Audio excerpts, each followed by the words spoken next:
Good afternoon, everyone. I want to welcome you today to Kristen and Tom's wedding day, the day that they marry their best friend. Is that right? That's correct.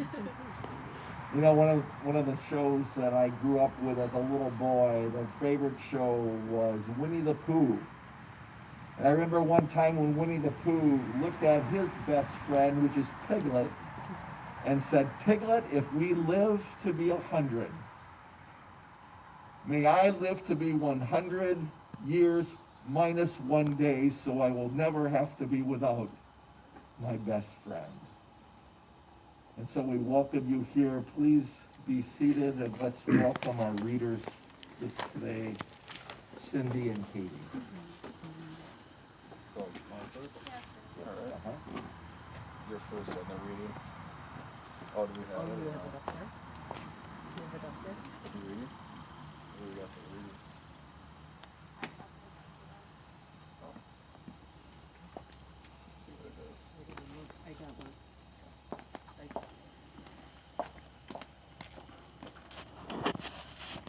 The future belongs to hearts even though I'm sorry.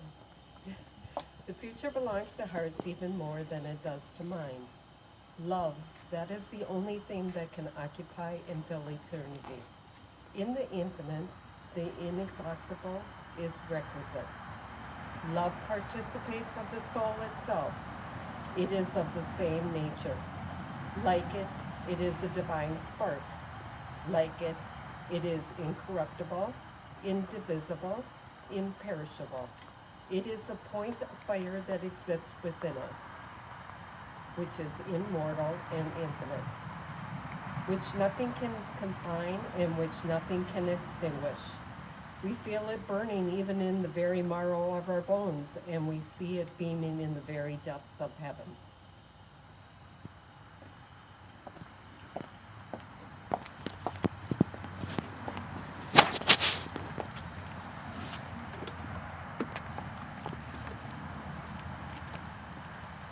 We, unaccustomed to courage, exiles from delight, live coiled in shells of loneliness, until love leaves its high holy temple and comes into our sight to liberate us into life. Love arrives, and in its train come ecstasies, old memories of pleasure, ancient histories of pain. Yet, if we are bold, love strikes away the chains of fear from our souls. We are weaned from our timidity in the flush of love's light, and we dare to be brave. And suddenly we see that love costs all we are and will ever be. Yet it is only love which sets us free.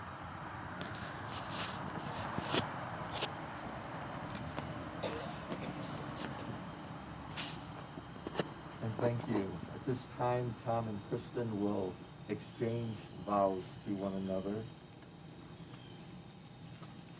So would you join right in front of me here, grab your hands.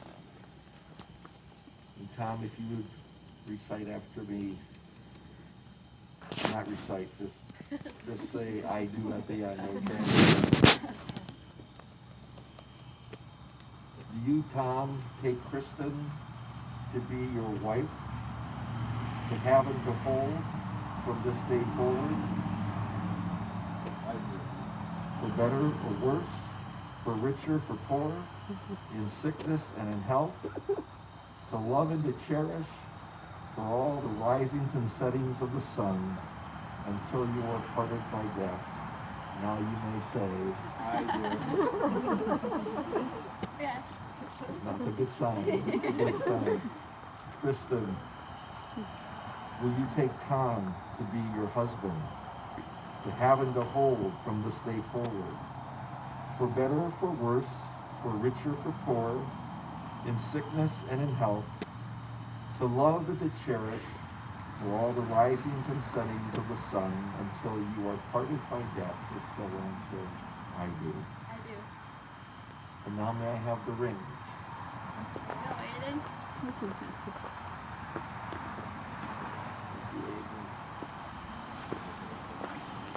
Good job.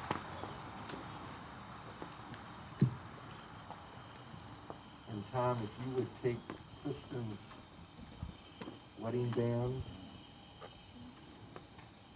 and as you place it on her finger, recite after me, receive this ring as a sign of my love and faithfulness.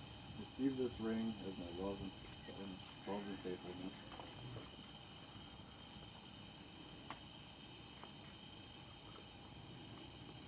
And Kristen, would you take Tom's wedding band?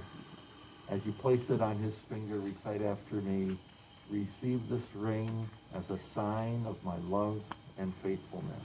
Receive this ring as a sign of my love and faithfulness. I love that face. As much as Tom and Kristen have consented to be married today, now by the authority granted to me by the state of Minnesota, I pronounce you, Thomas Elliott and Kristen Bachhaus, husband and wife. And you may kiss your bride. All right.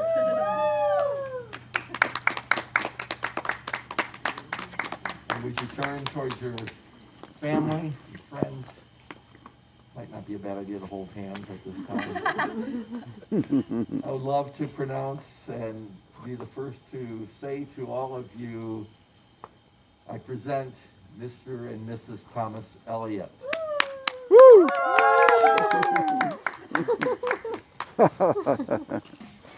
You're married. You're married.